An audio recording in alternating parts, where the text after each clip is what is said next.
Hey there. Tonight we're stepping quietly into a world wrapped in gold incense, and silence, a place where being born was not just celebrated, but worshipped, where your first breath wasn't just a human moment, but a divine event in the eyes of an empire. But under the fanfare, something else was waiting, something gentler, sadder, more human. You were never meant to be ordinary, but what if your body didn't agree? If gentle stories like this help you sleep, stories that drift through soft corridors of history and echo with ancient footsteps, you're always welcome to subscribe or follow along. Only if it feels right for you, of course. I'm always curious where these sleepy tales find you. Maybe you're listening from a quiet room in Hanoi, or wrapped in a blanket somewhere in New York, or drifting off beside the glow of a late-night window in Berlin. Wherever you are, I'm wishing you a soft night, peaceful thoughts, and the calmest of dreams. Now close your eyes. Let the torches flicker low. Take a deep breath of that warm desert air spiced with frankincense and old stone. And let's begin. You are born at dawn, just before the sun breaks over the horizon of the Nile. The river outside runs smooth and ancient, older than memory, older than kings. In the great hall of the palace, priests chant your name alongside the gods. Attendants press scented cloths to your forehead, and a golden cartouche with 5 sacred names has already been carved in your honor. Your arrival is not just a birth. It is a celestial event. They say your blood carries the light of Ra, the strength of Horus, the wisdom of Thoth. Your cries are met not with concern but celebration.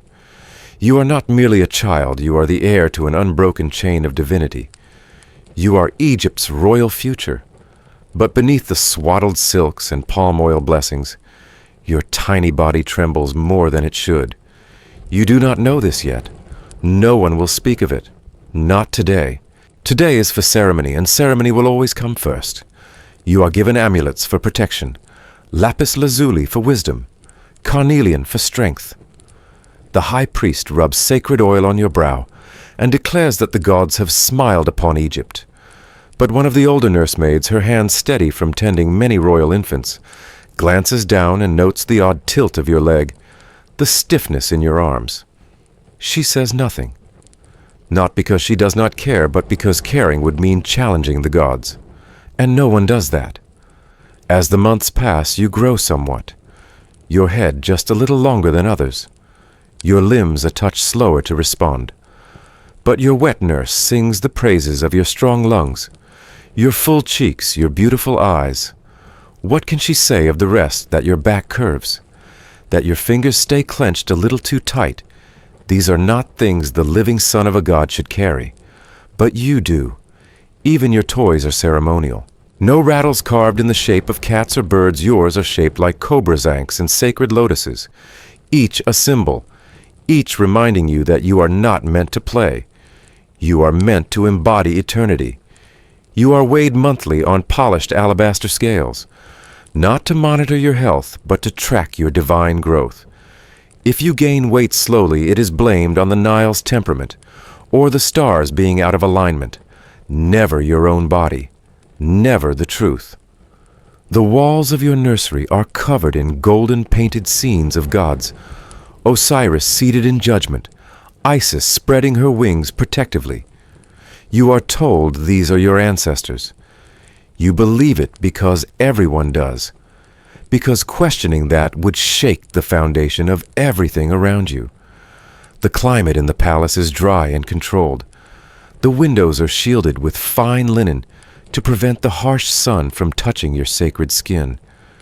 Every fabric that touches you is purified. Even the milk you drink is offered in ritual before being allowed to reach your lips. And all the while, your mother and father look at you with awe and pride. They cannot see the quiet struggle in your muscles. They only see a son born of divine union, royal blood preserved in the purest form. What they call perfection may not be what your body feels. Historians still debate the exact medical conditions experienced by some royal heirs of ancient Egypt. But what is known is this: many were buried young, and many lived with signs of skeletal or muscular strain. One mainstream historical case, perhaps the most famous, is that of Tutankhamun, a young pharaoh who walked with a cane and suffered from a clubfoot. Over 130 walking sticks were found in his tomb, a silent testimony to the reality that divinity did not make movement any easier. And yet, despite the struggle, every birthday is a festival. Golden fans wave lotus petals fall, and musicians play lutes in your honor.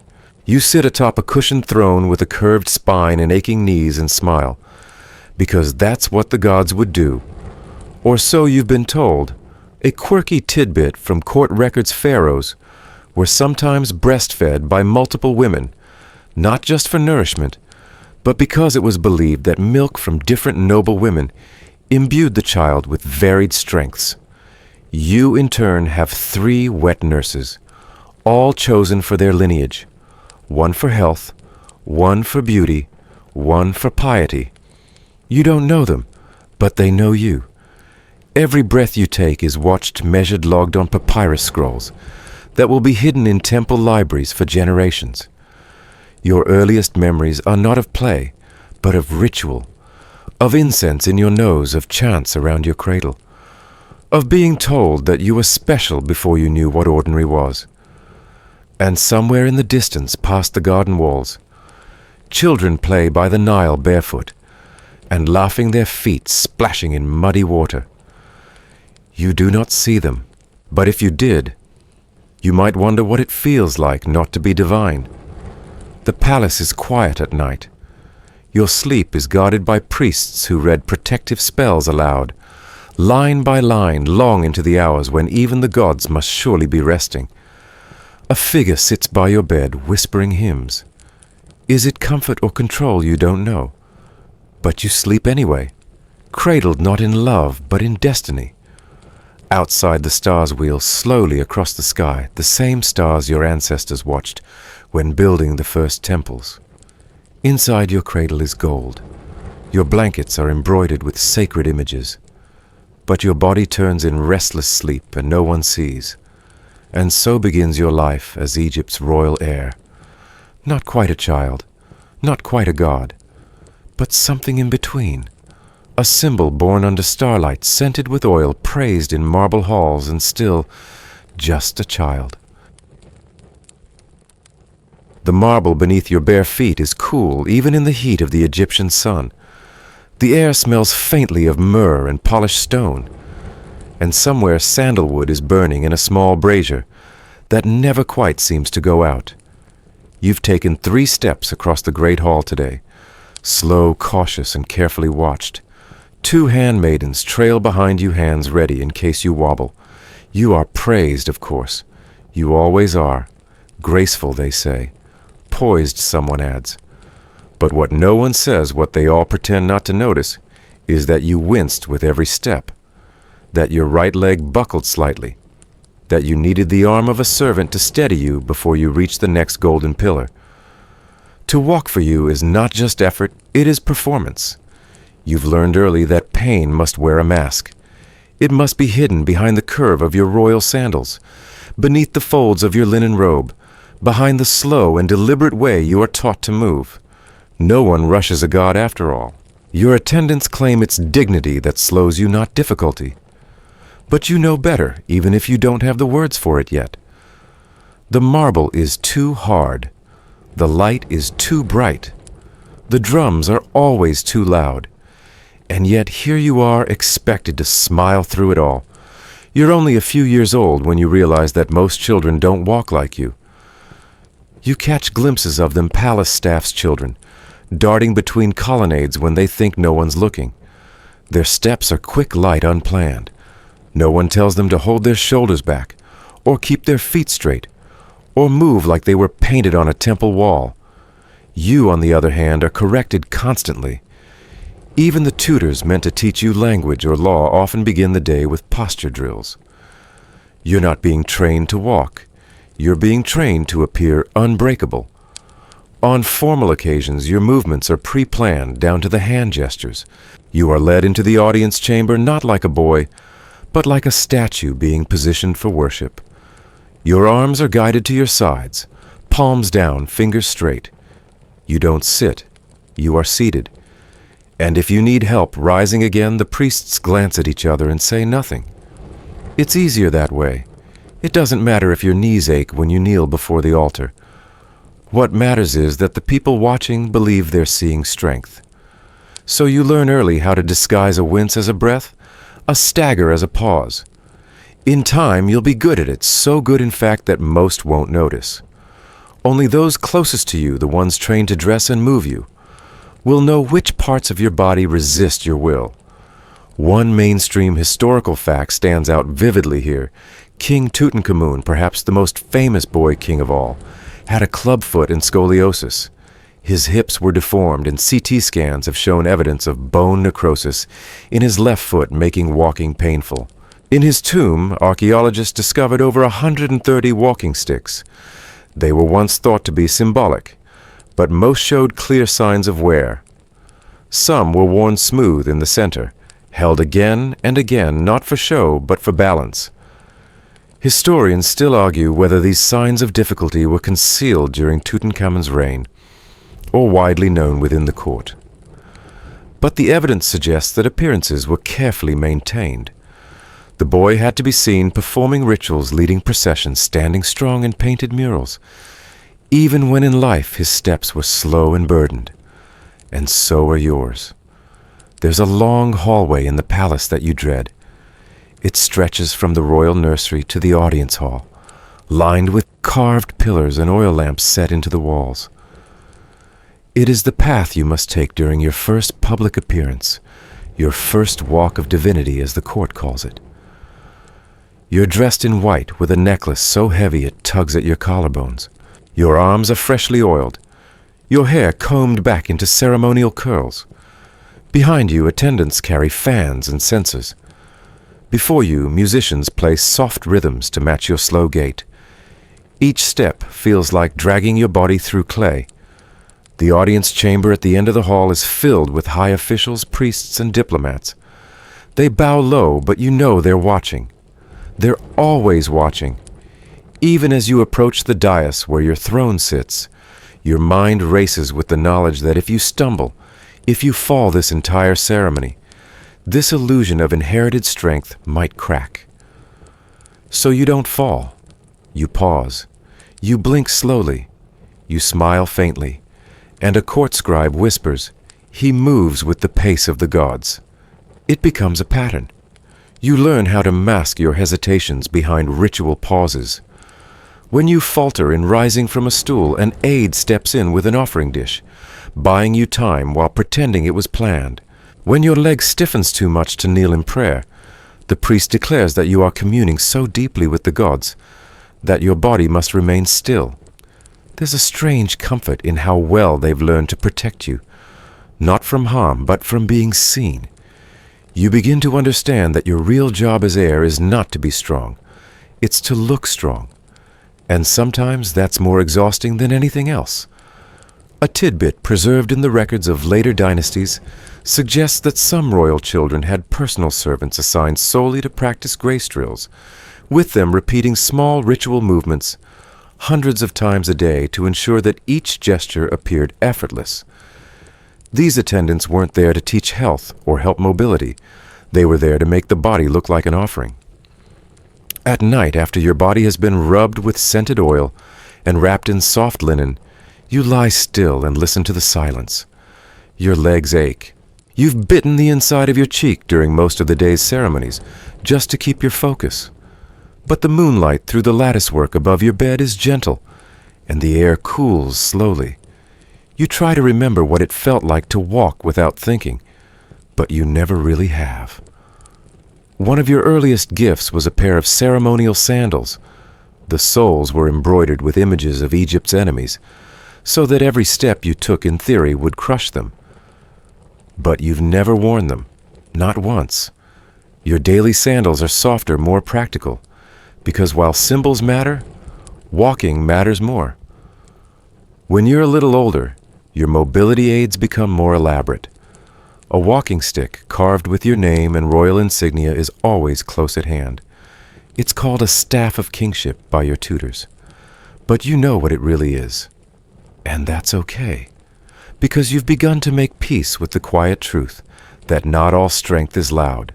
You find moments of power in stillness when you sit beneath a painted ceiling, tracing the stories of your ancestors, with your eyes imagining how they moved, how they stood. Maybe they struggled too. Maybe they just got better at hiding it. There's an old mural in one of the lesser halls. It shows a young prince standing beside the god Horus. His face is serene, but the god's wing is placed gently behind his back, supporting him. It's subtle, easily missed, but it stays with you, because that's what you want not to hide, but to be held quietly without shame.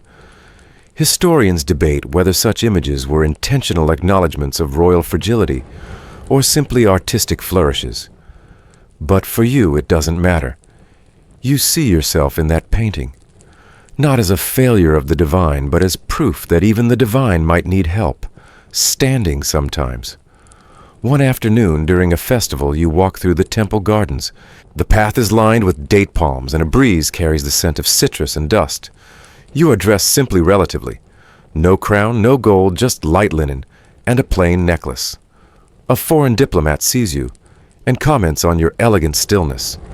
Your scribe records the compliment in your official biography. But the truth is, you were standing still because your legs had locked up again, and you didn't trust them to carry you another step. Still, it's a compliment. And in this life, compliments are currency. There are days when you practice walking in private, just you and your shadow in a quiet colonnade.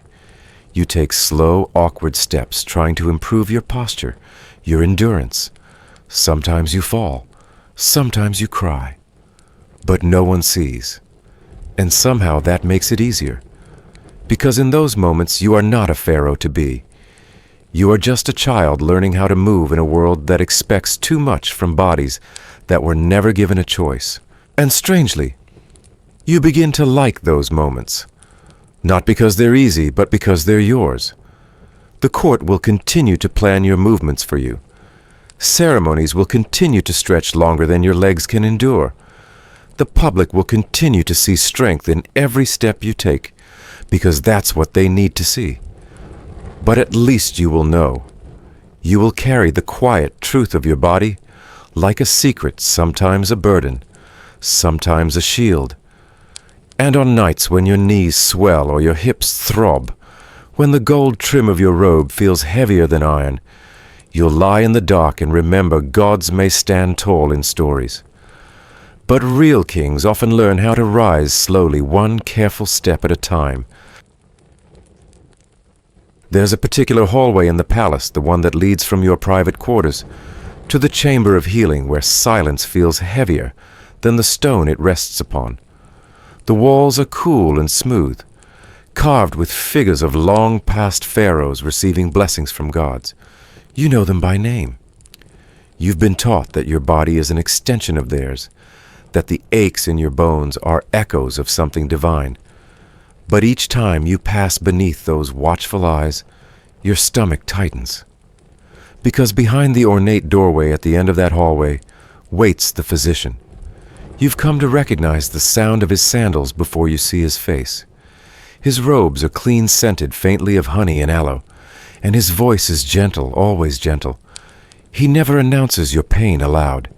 He simply presses fingers here, examines there, notes quietly on palm fiber parchment. If he finds something troubling, he murmurs a prayer. If he doesn't, he murmurs a different one. Either way, the prayers are for the benefit of the priests nearby, never for you, because you don't need healing. You are supposed to be perfect, or at least perfectly symbolic. And so when the doctors see your spine tilt further than it did the season before, they say nothing aloud. When your foot drags slightly more, they press herbal pastes behind closed doors. The high priests stand behind them during these visits, nodding solemnly. You've come to understand the roles everyone plays. The physicians document. The priests approve. The body adapts. But you notice everything. The strange tension in their shoulders when they kneel beside your legs. The way their eyes sometimes soften with pity before quickly returning to reverence. They don't say the word. No one does. There are no labels for what's happening to your body, only rituals, only symbols. One of the mainstream facts that echoes here is that Egyptian physicians, while advanced for their time, often worked within the framework of spiritual interpretation. Illness was seen not as a random occurrence, but as either a divine message or a misalignment of forces.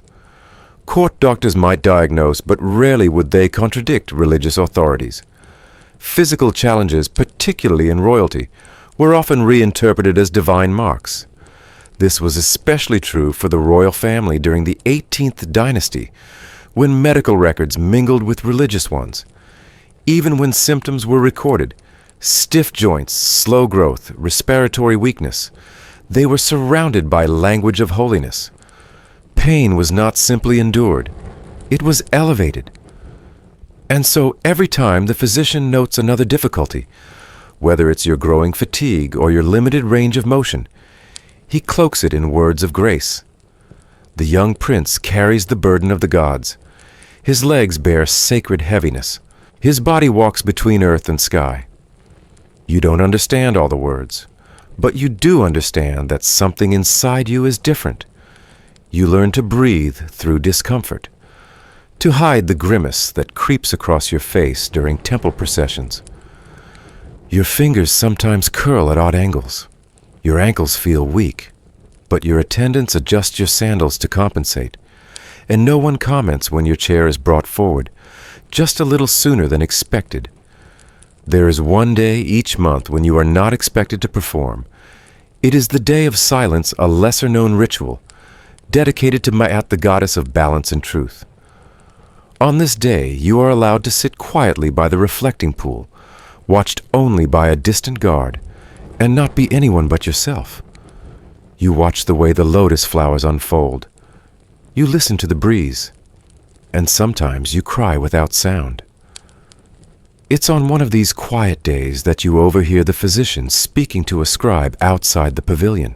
He believes you are asleep, but your eyes are half open. The prince's hips are worsening. He says low, and his balance is failing. The scribe nods, dipping his pen into ink, made from crushed charcoal and gum. Shall I record it as divine transformation? Yes, the physician replies, as always. Historians still debate whether these physicians truly believed in what they said, or if they simply feared contradicting the royal theology. Some argue that doctors at the time had remarkable observational skills and understood the progression of certain conditions, even without modern terminology. Others believed they were deeply intertwined with temple authority and adjusted their findings to suit the narrative of divinity. You don't know what they believe, but you know how they act. You're old enough now to understand that the priests want your ailments hidden from the public. During festivals, they select younger cousins to march before you healthy boys, with strong shoulders and easy smiles. They wear similar clothing, mimicking your image from a distance, allowing the people to glimpse you in full strength, while the real you rests inside the temple. One priest even suggests that the public renditions of your likeness should be adjusted to lengthen the legs, broaden the shoulders. He believes that perception is more important than precision. The court artists comply. The statues that line the entrance to the Hall of Offerings show you standing, tall arms firm at your side, chin tilted toward eternity. But you've never stood that way, not once. A quirky tidbit from the period of Akhenaten, your likely ancestor, is that he insisted on realistic portrayals of his family in temple reliefs. For the first time in Egyptian history, royal figures were shown with elongated skulls, narrow torsos, wide hips, features now believed to reflect inherited traits rather than stylized ideals. It's debated whether Akhenaten saw these features as divine or simply wanted truth carved in stone. In your case, the truth is more complicated. Your father insists that you are blessed. Your mother weeps when you try to rise and cannot. She blames herself quietly in prayers whispered into night air, but in public she remains composed, regal, just like you. One morning as the sun breaks over the palace wall, Your physician visits you with a new salve. It smells of turmeric and blue lotus. He applies it gently to your joints, massaging in slow circular motions. The gods give you strength. He says, his eyes averted. You want to ask him if the gods also give pain. But you don't. You just nod. You've learned the rhythm of this life. You begin to memorize the physician's movements, the way they wrap your ankles, the pressure they apply to ease swelling, the breath they take before delivering another whispered diagnosis to a nearby assistant. You start to anticipate their needs like a dancer preparing for a familiar scene. If your body cannot follow the choreography, your mind at least can lead. And still they write the scrolls. Papyrus after papyrus is tucked away into temple archives, recording each moment of your transformation, not into a strong ruler, but into a symbol. The records are wrapped in linen sealed with wax and stored in niches behind golden doors.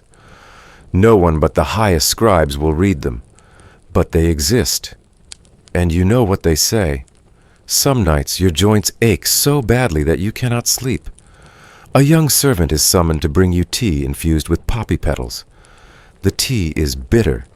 You drink it slowly, staring at the ceiling painted with stars. You wonder if the gods feel pain, if they were ever children, if they too ever needed help standing. In the morning the pain is softer, not gone but dulled. You rise with assistance and smile for the day's tutors.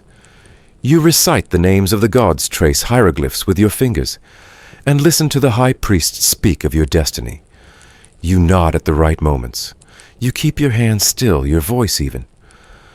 But deep inside you begin to ask a question no one dares to answer. If this is divine favor, why does it feel so heavy?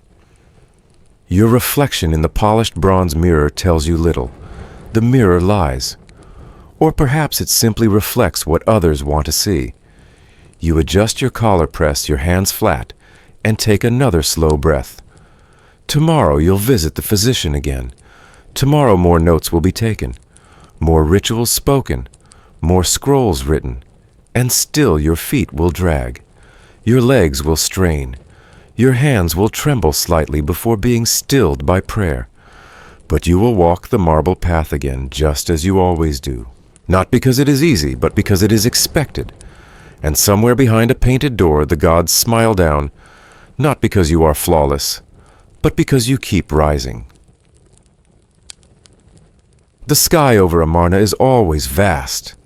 That's the first thing you notice as the royal chariot crests the final hill before the new capital. The second is silence. Not the comforting hush of home, but the structured quiet of a city built for watching, where every temple is placed according to solar alignment, every wall painted with scenes of devotion, and every corridor designed to keep the sacred separate from the profane. You've never seen so much sky and yet felt so confined. You are not arriving as a visitor. You are being relocated. The priests say it is a divine decision your father has followed the call of the Aten, the radiant sun disk, to establish a new city, one untouched by the old gods. And so your life is packed into gilded crates and transported on barges down the Nile, past familiar banks, and into an unknown future. It is said that this place, Akhetaten, will be free from corruption, but for you it simply means fewer eyes and taller walls. Your new home is a palace of open courtyards and long inner halls. The architecture here favors sunlight, but your attendants are careful to draw sheer curtains across most of the windows in your private rooms. The light tires your eyes and the heat stiffens your joints. The floors are painted with scenes of birds and flowers, meant to feel like walking through gardens, but your feet still drag no matter the illusion. You begin to realize something here in Amarna. People rarely speak unless spoken to, even within the palace, even among family. Words are measured, gestures subdued. The priests whisper prayers in corners. Artists sketch in silence and scribes bow without expression. It is a beautiful place, but one designed for observation, not connection. Your days are more structured now. Mornings begin with sun offerings, followed by a short walk if your joints permit, and a seated lesson in theology. You are taught to recite hymns not to many gods, but to one, the eight, and the sun itself. You're told it sees everything, blesses everything. And yet, you wonder if it sees you. Because in this place built for light, your life remains in shadow. The isolation becomes more than just physical. In Thebes, at least, there had been moments of laughter. An elder servant who hummed off-key, a cousin, who tripped over his own sandals during sword drills. But here the formality is unbroken. Even your tutors treat you not as a student, but as a figure of reverence. You are taught but never challenged.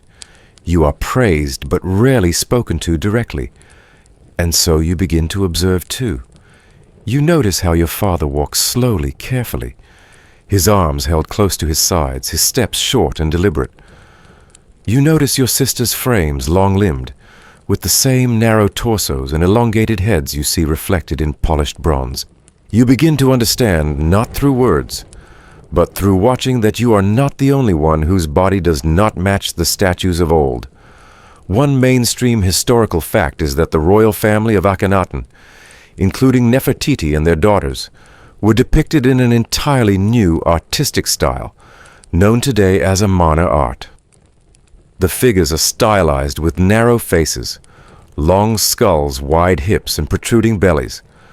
While some scholars interpret this as a symbolic style reflecting spiritual transformation, others believe it may reflect real physical features within the family, traits possibly passed down due to a close lineage. Historians still argue whether these depictions were intended as realism or religious metaphor. Some suggest that Akhenaten wished to present his family as intermediaries between God and humanity, neither fully divine nor fully mortal. Others point to evidence of hereditary conditions that could explain the unusual physical traits. You are never told what your own features mean, but you are keenly aware of what you are not. You are not allowed to run. You are not permitted to climb steps without assistance. You are not included in the games of the older boys training in the guard courtyard. Instead, you are seated beside the sun court, watching sparrows flit through the palm trees as your bones ache in silence.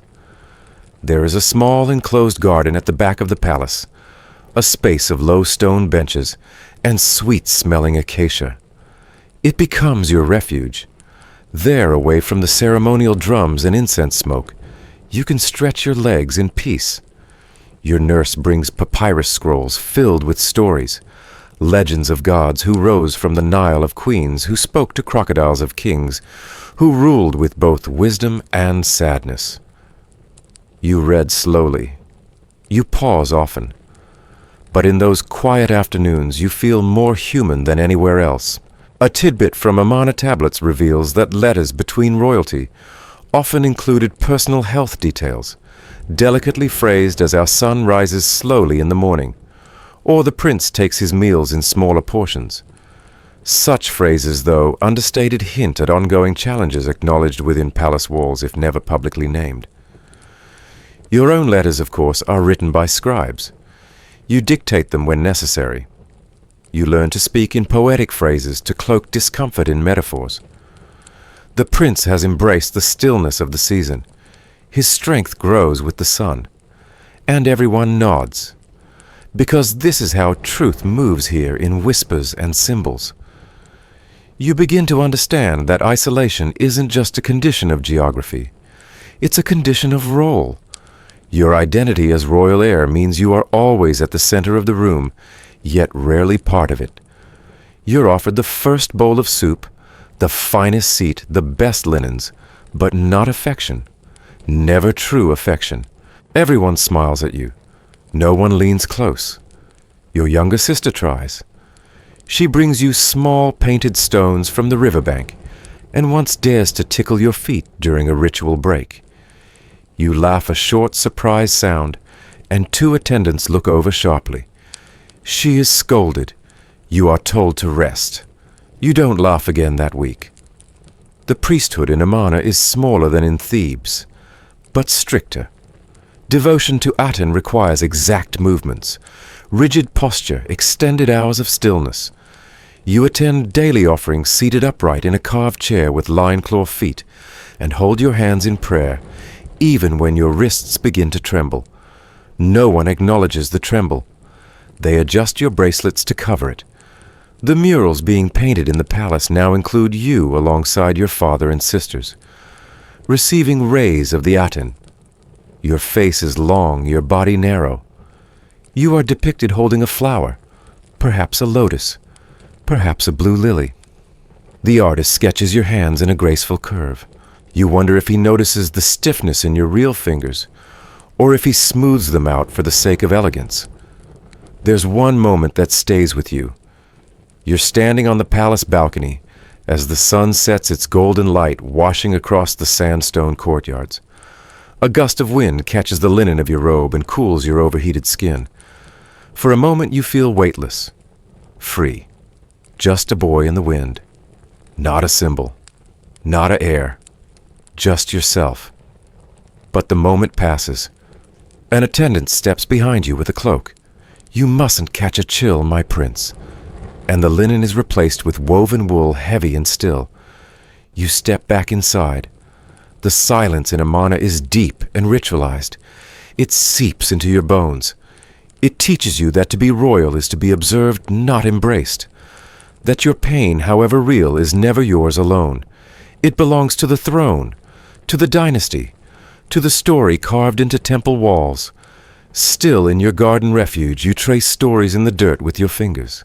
You imagine gods who limped queens, who whispered instead of sang heroes, who didn't slay beasts but simply endured them. Those are your favorite tales, not the grand ones, the quiet ones. And you begin to write your own. Your hand cramps as you hold the reed pen, but you persist. The ink is thick, the strokes uneven. You write slowly, carefully. To walk slowly is still to walk. To sit is still to see. To breathe is still to reign. You don't show it to anyone, not yet, but you keep it. Because in this palace of perfect paintings and sculpted silence, your truth may not echo loudly, but it is real. And sometimes that's enough. The days begin to follow an unchanging rhythm. Sunrise prayers, posture adjustments, careful steps through incense-laced corridors, and endless recitations of your divine role. You no longer ask questions. You simply rise when they lift your robes, bow when the priests nod and take the throne prepared for you in the hall of offerings. But something has changed lately. Your ceremonies are longer, the crowds larger, the expectations heavier, and so are the ritual objects they place into your trembling hands. Today you are to hold the Wa's scepter, a long, ornate staff of carved wood and inlaid stone. It represents power, dominion, control. It is taller than you. When it is first brought to you, 2 attendants carry it between them, handling it with reverence. They bow, they whisper blessings, they speak of divine strength flowing through your fingertips. Then they place it into your palms. It is beautiful and heavy. Your fingers adjust, your shoulders tense. You plant the scepter to the floor and try to appear motionless, but your elbows quiver slightly. You breathe slowly through your nose. The court chants on. The ceremony lasts just under half an hour. By the time the last priest finishes his recitation, and the acolytes begin to extinguish the torches, your arms have gone numb. You do not drop the scepter. But when they remove it from your grip, your fingers remain curled as if still clinging to it. They say nothing. One applies warm oil to your wrists. Another wraps them in linen. You are praised. Such stillness, one priest remarks, the serenity of Horus himself. You nod. You've learned to. Later, when you're alone in your chamber, you flex your fingers slowly. You wonder if Horus ever had cramps. The rituals become more elaborate as you grow. You are no longer just present. You are performing. You must offer incense at the precise moment, lift vessels without spilling kneel in a fluid arc while maintaining balance. Some of the motions are within your ability, most are not. and yet you do them because there is no alternative. One mainstream historical fact confirms that royal children, particularly heirs, were expected to participate in rituals from a young age. These acts weren't merely symbolic. They were believed to sustain the order of the cosmos, the balance of Ma'at. A misstep wasn't just embarrassing. It was feared to be cosmically dangerous. And so the choreography of your life becomes sacred. You are drilled in the sequences every morning by a high-ranking priest who corrects your posture with the gentlest of touches. He never comments on your stiffness, only on the flow of divine energy within you. If your left knee can no longer bend fully, the ritual is adjusted subtly, so the movement appears intentional. You appreciate his subtlety, but you still feel it.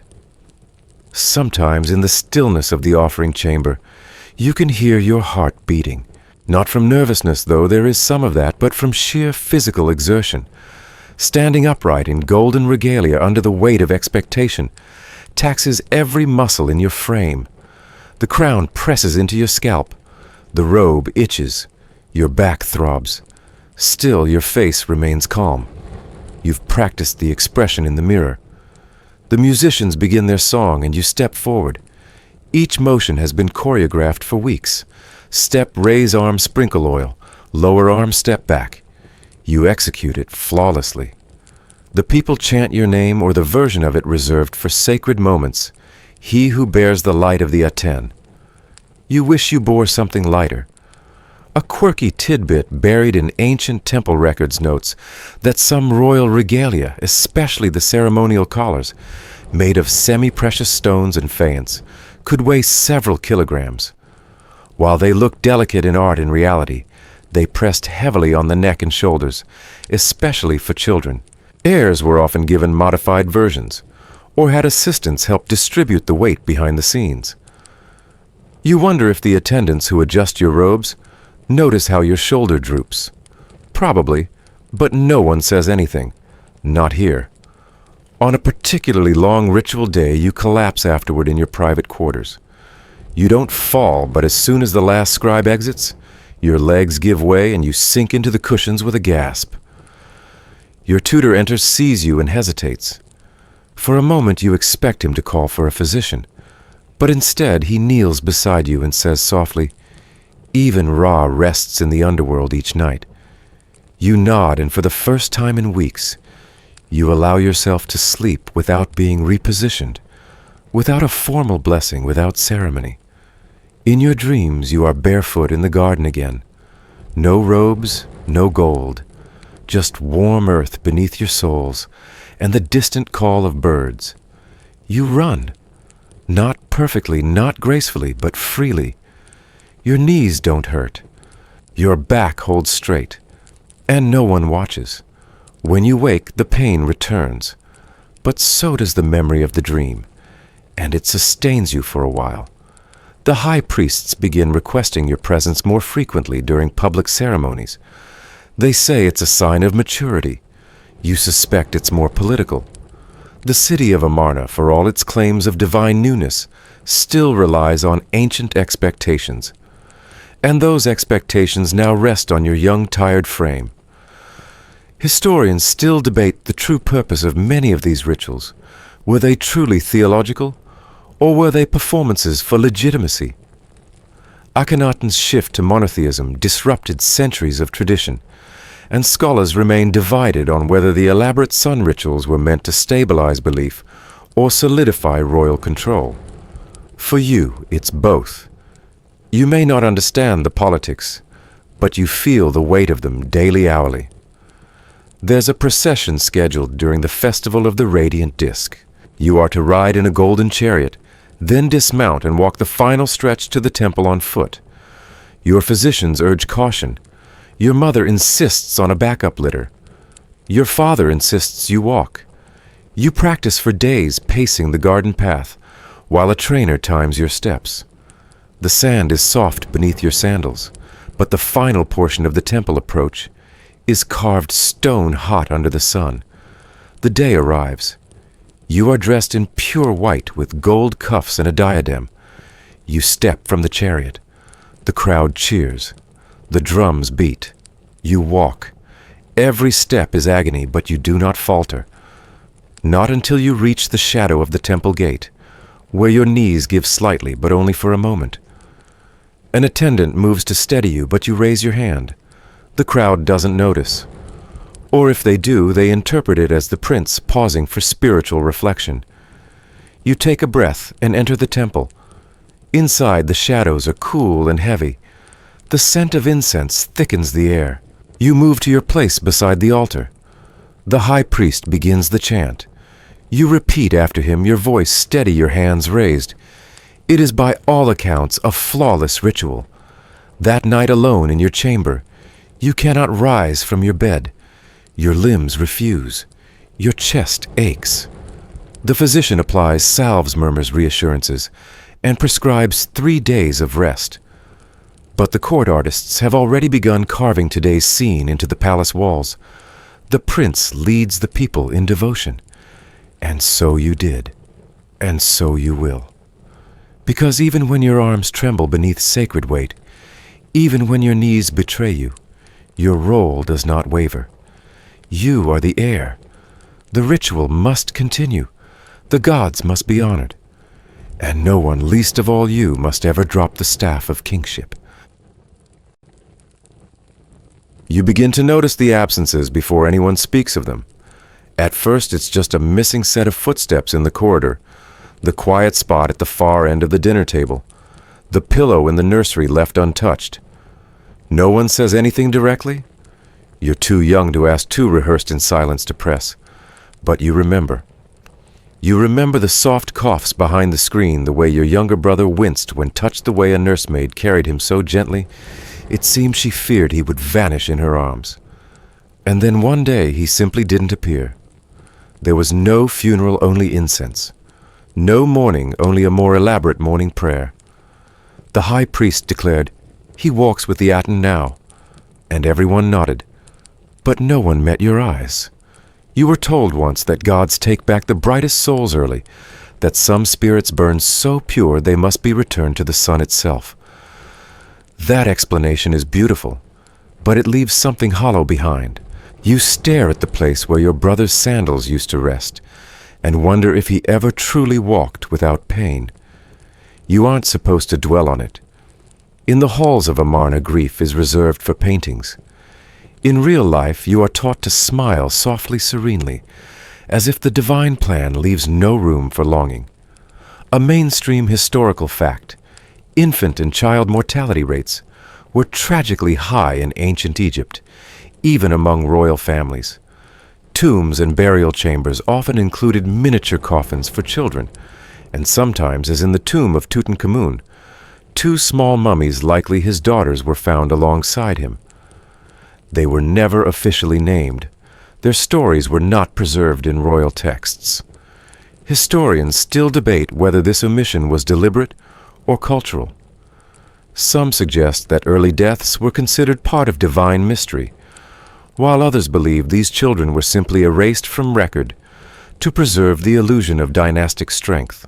In your case, their absence is felt more deeply because their presence was never fully acknowledged. One day there were 3 of you at morning lessons. The next, only 2. No questions, no explanations. Your nurse hums a lullaby some evenings that includes a 3rd name, half sung, half swallowed. You pretend not to notice. You're told not to ask about the others, about the cousin who once played the flute and vanished, about the half-sister who had her own wing of the palace, and whose name is now never spoken. The hallways where their laughter once echoed are swept daily, the rooms scrubbed clean of memory. But memory is stubborn. You remember how your sister's eyes sparkled when she held her pet monkey. You remember how she once fed you dates when your mouth was too sore to chew. You remember how she cried when she could no longer wear the ceremonial necklace. It had grown too heavy for her small frame. Then one morning the palace is draped in white linen. The staff walk with lowered heads. The household is in devotion, not in mourning. And just like that, she is gone. You still dream of her sometimes. A tidbit uncovered in temple correspondences reveals that royal children were often given affectionate nicknames within the palace, which never appeared in formal records. These names, Little Sun Star Breath Nileborn, would be whispered in private moments, but lost to history once the child passed. Only the official names remained if they remained at all.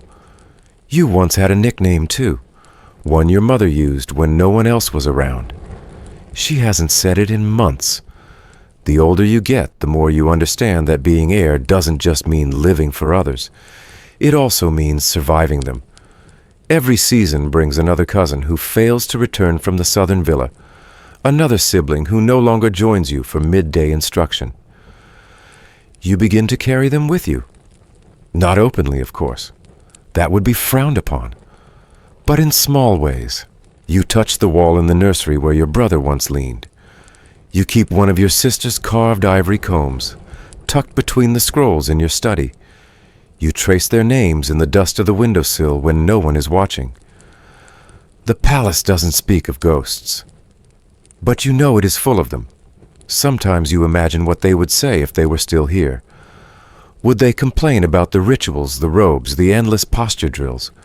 Would they laugh during the incense blessings? Would they tease you about your constant need for rest, or sit beside you without comment? You hope for the latter. You think of the gods more often now, not in grand celestial terms, but as companions to those who've left. Perhaps your siblings are with them. Perhaps they no longer ache or stumble or cough. Perhaps they run barefoot across fields, their laughter unmeasured by tutors and priests. One evening during a festival, a group of priests released lotus flowers into the Nile, each meant to carry a message to the next life. You are given one. You hold it in your hand for a moment longer than expected. Then you whisper 3 names into its petals and set it afloat. No one hears. That's fine. It wasn't for them. Historians have noted that royal rituals often included offerings for those lost in the House of Light, a poetic way of acknowledging departed loved ones without naming them. These rituals, rarely documented in detail, were usually performed in private, with only the closest attendants present. You perform your own version now. Each time you light the oil lamp beside your bed, you murmur a name. Each time you place a ringlet on the altar, you close your eyes and picture not the gods, but the ones who once held your hand. Your chamber grows quieter as the years pass, not because fewer people come, but because fewer remain. The staff whisper more, the physicians write more, the priests speak less. Your lessons are shorter now, but more solemn. Your scrolls once held grammar exercises. Now they include lineages. You are expected to understand succession. You are told to memorize your uncles, your cousins, your bloodlines stretching back 30 generations. But what good are names on a scroll when the voices are gone? You feel older than your years, not just in body but in memory. You attend a naming ceremony for a new cousin born to a secondary wife of your father. The child is healthy, vibrant, loud. The entire palace rejoices. The high priest blesses her forehead. You smile and offer a gift, an anklet of tiny bells. But you do not ask to hold her, because you know better. Love in this place is fragile, and attachments are risks. You keep your heart guarded now, not because you are cold, but because you have seen what happens when you are not. Still late at night, when the moonlight slips through the lattice, you reach under your pillow and retrieve a worn linen scrap. It's embroidered with a small sun childishly done. You once stitched it with your sister. It was supposed to be a gift, but you never gave it. You smooth its folds, hold it close, and whisper her name into the silence. The gods may not answer, but the act itself brings peace, because in a life curated by ritual, silence is your only honesty, and memory is your only rebellion. You sit still as always, ankles crossed neatly, hands resting in your lap spine, straight, at least as straight as it will allow today. The midday heat presses through the open lattice, And though the room smells faintly of sandalwood and old papyrus, your thoughts are elsewhere. Across from you, your tutor unrolls another scroll, this one dense with lines of sacred poetry and royal decrees. It's written in hieratic script, a flowing shorthand developed for speed, though nothing in your world moves quickly anymore. You're expected to read it aloud. You try. Your eyes scan the markings and your mouth moves. Some words come easily. Others slip from your grasp like oil from stone. Your tutor does not scold. He waits patient and silent, but his eyes flinch when you stammer for the third time in the same line. You know what he's thinking. He's wondering whether you didn't study, or whether your mind simply cannot hold what others can. You have wondered the same thing. Learning has always come slowly to you, not for lack of effort, not from laziness, but from something inside that resists the order of symbols. Your mind drifts while reading wanders into gardens, into dreams, into memories of your siblings now gone. Your tongue struggles to match words to breath. The priests say this is because you are filled with divine energy, that mortal language can hardly contain your presence. But you're beginning to suspect it's something simpler and more human. One widely accepted historical fact is that the royal education system in New Kingdom Egypt was intense and highly structured. Heirs were expected to master reading, writing, religious doctrine, military planning, and diplomacy by adolescence. They were trained by priests, scribes, and foreign tutors in both sacred and administrative scripts. The pressure to demonstrate competence was enormous. You feel that pressure daily. You are told that pharaohs must understand law, recite ritual, read omens, interpret dreams, and command loyalty. But no one talks about what happens when the mind tires before the scroll ends, or when the glyphs blur together into meaningless loops. You've begun to memorize some of the lessons not by comprehension, but by repetition. When asked to recite the names of Egypt's nomes, its districts, you don't see them as places on a map. You see the painted wall in your study where your tutor points each day to the same hieroglyphs in the same sequence. Your body remembers before your mind does. A tidbit recovered from a scribe's journal in Thebes mentions that one royal child unnamed preferred music to mathematics and lost interest quickly in recitations. The journal continues. He was quiet, but often wept when alone.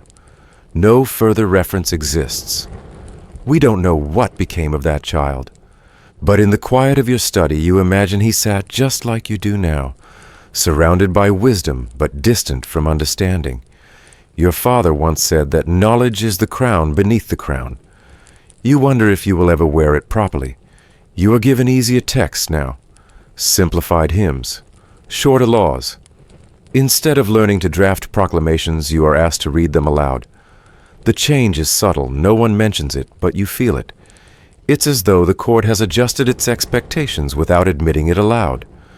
Your sisters breeze through their lessons. One of them corrects your pronunciation under her breath during a group recitation. She means no harm, she's always been sharp. But the correction lands hard. You smile, nod, and continue even as your ears burn. You're told your handwriting is improving. But you know the scribes outline the glyphs beforehand in faint ink, and you are simply tracing. The result is elegant, but not yours.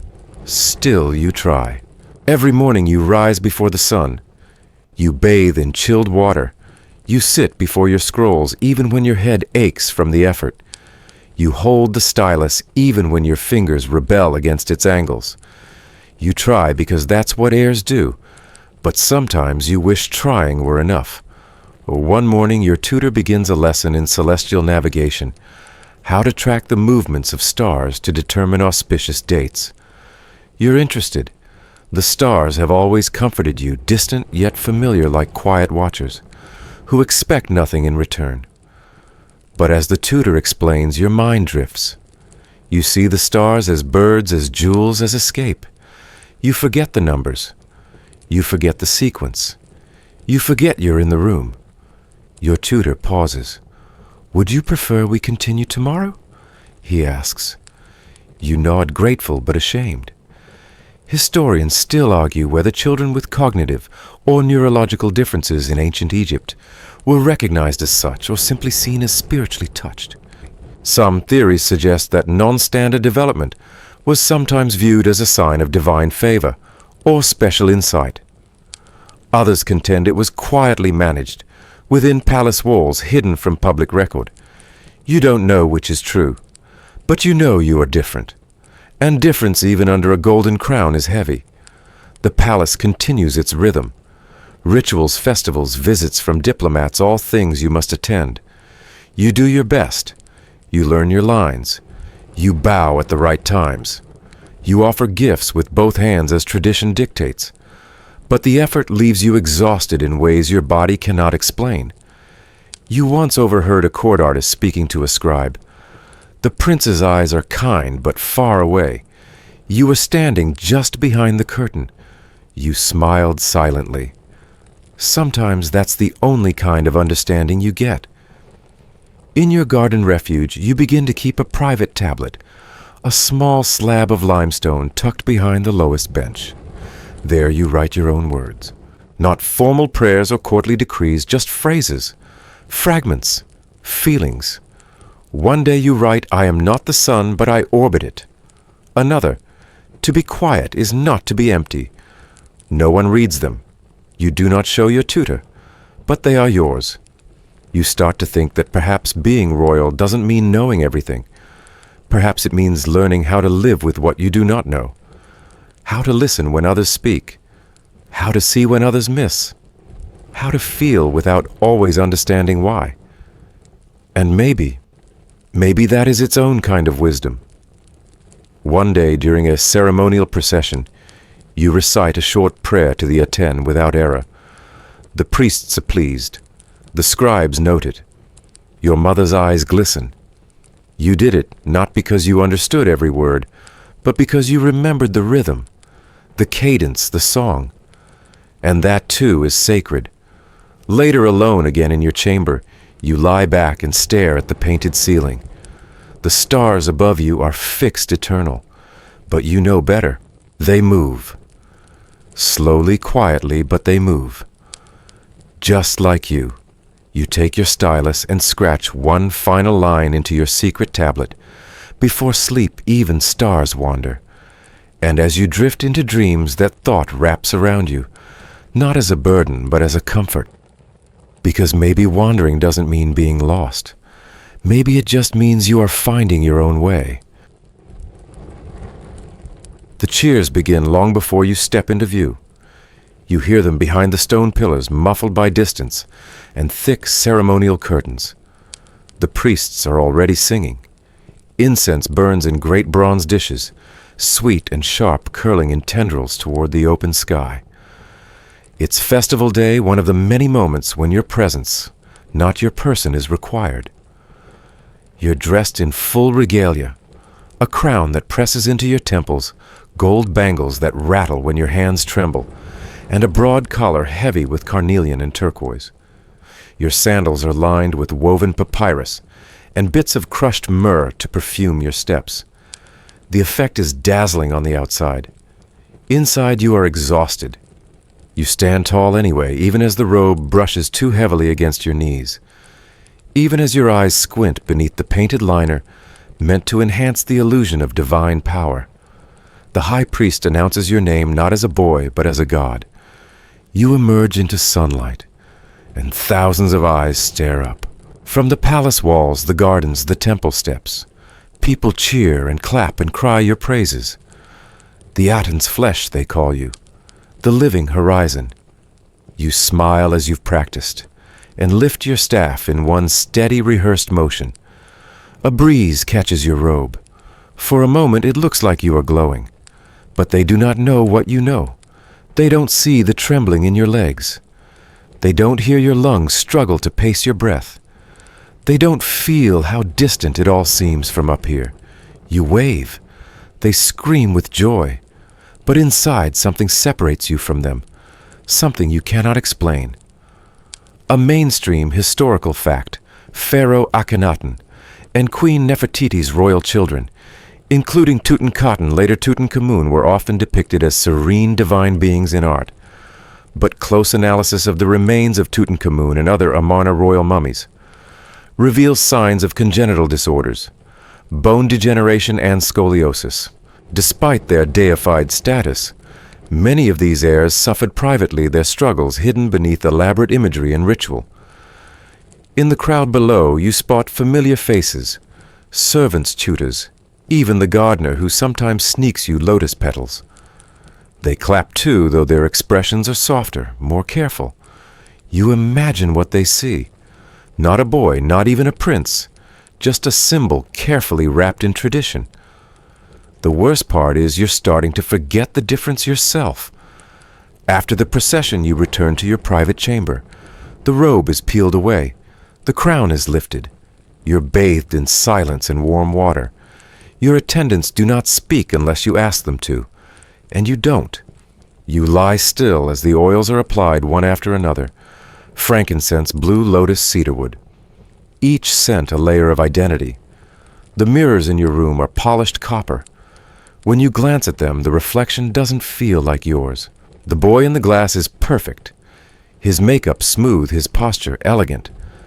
But he doesn't blink when you do. He doesn't ache when you rise.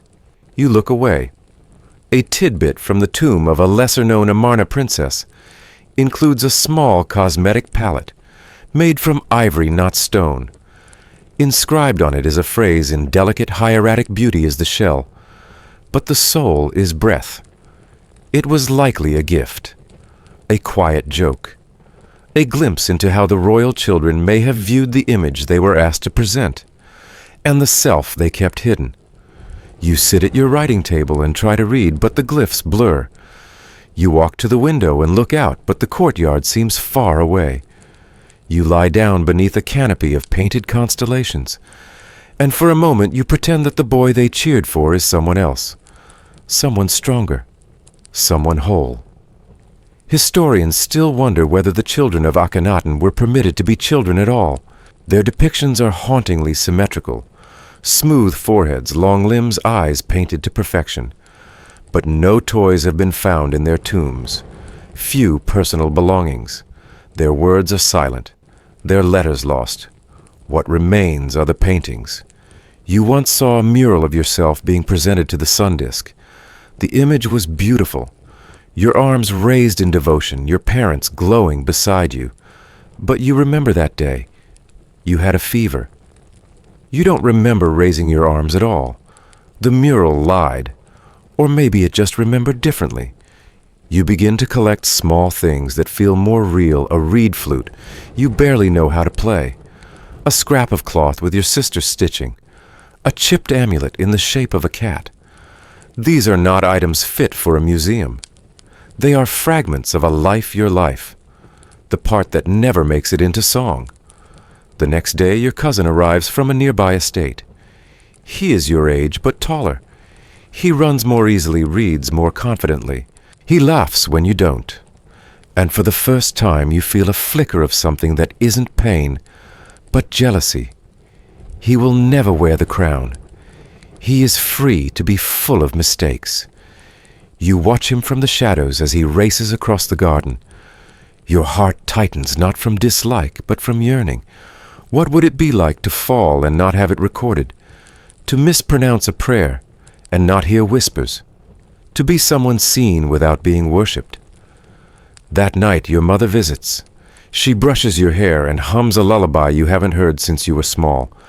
You lean into her shoulder just slightly and close your eyes. For a moment the titles fall away. You are simply her child again. "Rest, my star," she whispers. And you do. When morning comes, the festival continues, but you do not go. The priest announces that the heir is in retreat for divine communion. In truth, you are lying still watching a butterfly trace lazy circles across the ceiling. You wonder if it knows it's being watched. You think perhaps it doesn't care. And maybe that's the secret. You have spent your whole life being seen but never known, worshipped but rarely understood. Your footsteps are planned. Your words are measured. Even your dreams feel observed. But here in this quiet room, beneath the painted stars, with a chipped amulet in your hand, and oil on your skin, you feel for once like you belong to yourself. Not to the gods, not to history, to you. You exhale slowly, the kind of breath that releases more than air. A breath that lets go of trying. A breath that simply is. And in that stillness, something shifts. The story of your life as Egypt's royal heir, wrapped in gold and silence, begins to soften. Not disappear, never that, but dissolve at the edges, allowing space for something else. Something beyond bloodlines and blessings. A quiet understanding that your story is not the only one. It never was. And so now the curtain gently falls on the Amarna halls, and we leave the young heir there, bathed in soft light, not as a god, but as a boy who tried, who remembered, who endured. And beyond those stone walls the world waits with other stories. Stories of royal children born into palaces across time, who carried other crowns and other quiet burdens. Let's follow them. The sun looks different here, slanted cooler, as if filtered through centuries of stone and smoke. You've left behind the incense-thick air of Amarna, and now step softly into another dynasty, another life. The walls are no longer painted with lotus flowers and solar discs, but hung with the heavy brocade of a Spanish court. Gone are the reed mats and papyrus scrolls. Now it's velvet curtains, crucifixes, and the weight of Catholic silence. You are no longer a living god. You are Charles heir to the sprawling Spanish Habsburg Empire. But your crown, though shaped differently, presses just as hard. You are born into a room thick with candle smoke and holy whispers. The midwives exchange glances. They notice the shape of your head, the way your limbs twitch oddly even before your first cry. But they do not speak. Instead, they baptize you immediately, as if water will correct what blood cannot. From your earliest days, every movement you make is met with caution. Your caretakers speak in low tones. Your tutors hesitate before asking questions. You learn to read their eyes long before you can read scripture. And you understand somehow that you are different. Not because of your crown, but because of what that crown has carried for generations.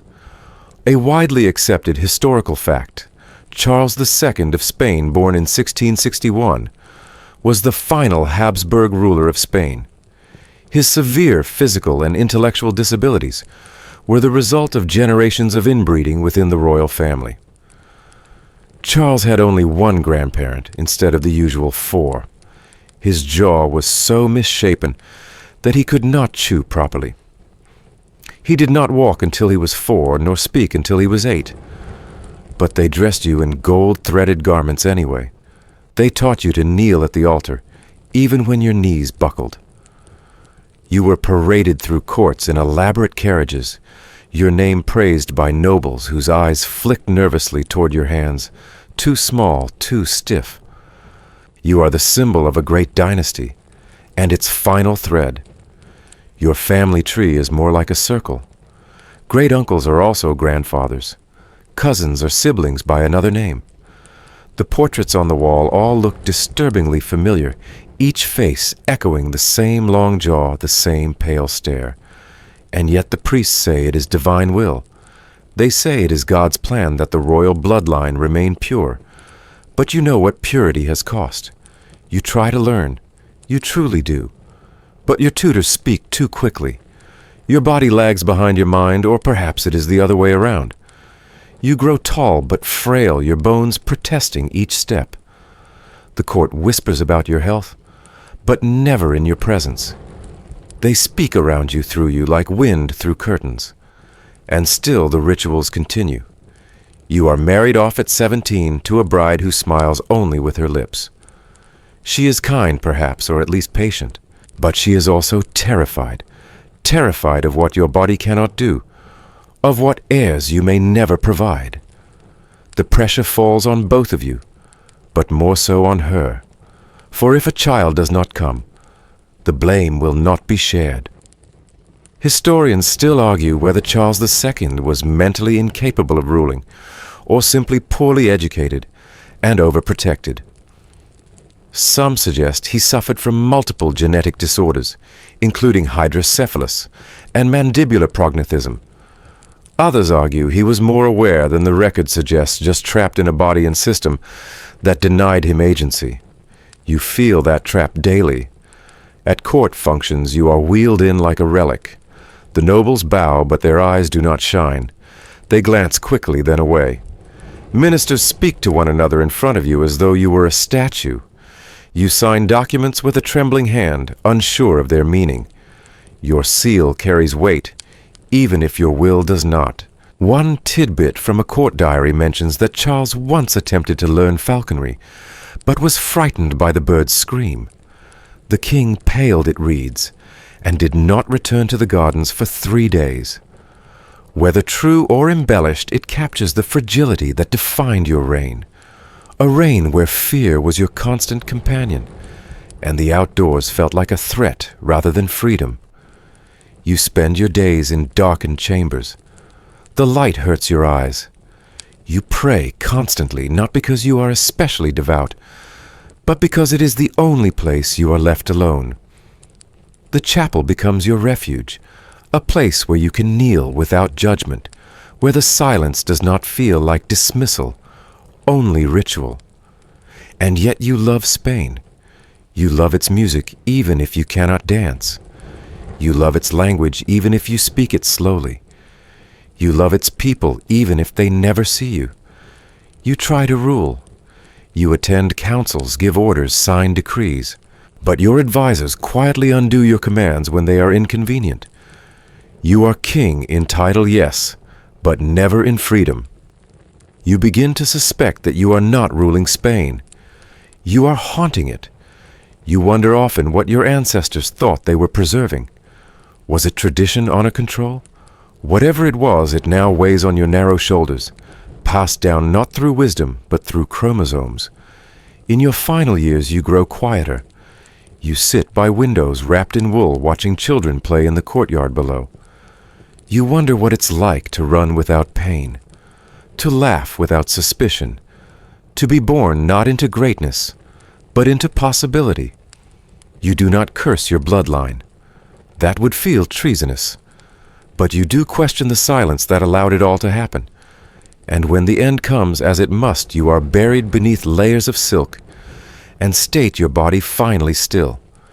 The priests call it a peaceful passing, but you know better. It was the release of a soul that had waited too long to live. The Spanish Empire mourns. A dynasty ends. But something else begins in the quiet after your last breath. A reckoning.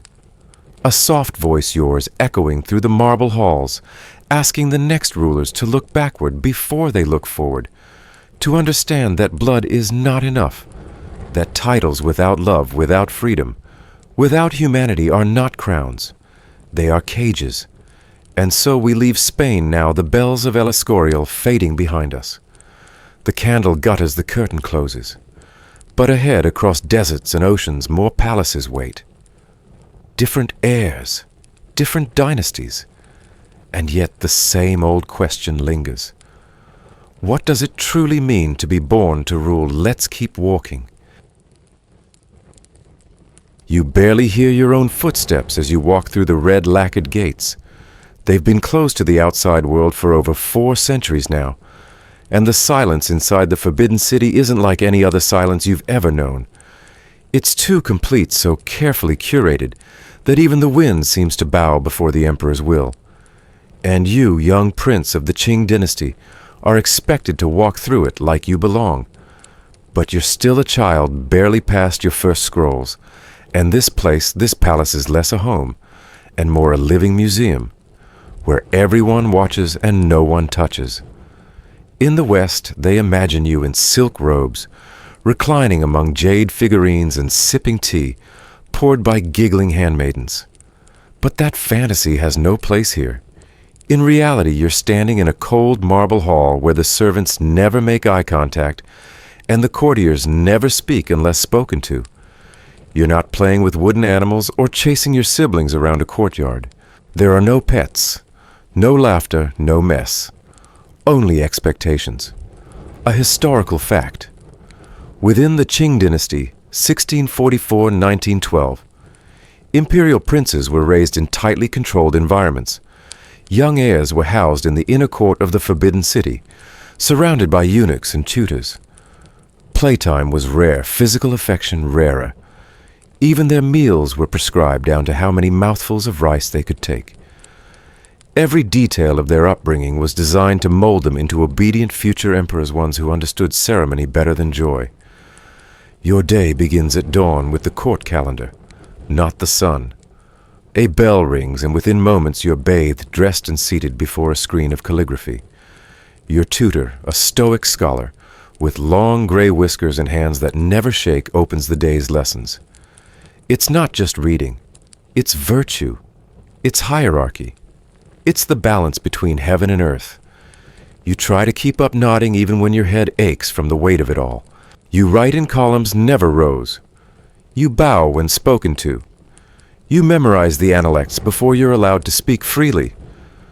But freedom here is only decorative. There is a garden just beyond your chamber, a delicate cluster of peonies and willows. It looks inviting, almost wild. But you aren't allowed to step foot in it, unless summoned by the Empress Dowager herself. The bridge across the pond might as well be made of glass. You can look at it. You can dream. But dreams have little value here. Sometimes your fingers itch to draw something silly. A dragon with a crooked tail. A tiger with crossed eyes. But you know better. Your scrolls must remain flawless. Your brush strokes as even as your breath. Perfection is not praised. It is expected. Anything else is failure. Historians still debate the emotional effects of such strict confinement on imperial children, while some argue that the isolation made them wise beyond their years. Others believe it left them emotionally stunted, unable to form meaningful connections or express vulnerability. Your companions are carefully chosen eunuchs men who cannot have families of their own, and who will never challenge your authority. They're kind sometimes. One tells you stories of distant battles and the taste of lychee in summer. But he never touches your shoulder, never calls you by a nickname. He calls you Your Highness, even when you're crying over a torn scroll. You're surrounded by people, but you've never felt lonelier. Your formal education includes Confucian ethics, military strategy, and calligraphy. But no one teaches you how to laugh. No one teaches you what to do when your tooth falls out, or how to say you're scared in a way that doesn't shame your ancestors. One quiet afternoon, you sneak out just for a moment. You press your cheek to the cool tile of a side corridor, trying to feel the world beneath it. It doesn't hum or whisper. It simply waits like everything else in this palace. Your crime is discovered, of course. Nothing in the Forbidden City goes unseen. You are disciplined not with canes, but with silence. Your tutor arrives the next morning and says nothing. You still read. You still write. But the quiet between the words is heavier now, like a judgment you'll carry for years. A lesser-known tidbit. In some rare cases, young imperial princes were rewarded not with toys, but with ornate fans made of ivory or gold. One preserved fan from the reign of the Qianlong Emperor bears a secret carving on the inside of the folding panels. Hidden from view is a child's drawing of a dog. It's believed the prince carved it himself, a quiet rebellion etched in luxury. You cling to small rebellions too. You hum a song when no one's near. You memorize poems about wind and sky, though you've never stood barefoot in grass. You save one sugar-dried plum from your meal, and pretend it's a gift from someone who loves you, not someone paid to care. Eventually, your role becomes too real to resist. You stop sneaking glances at the garden. You stop asking when you'll see your cousins. You stop dreaming altogether. You bow deeper. You speak more formally. You begin to believe the illusion that you were born to command, born to bear the weight of China's fate on your shoulders.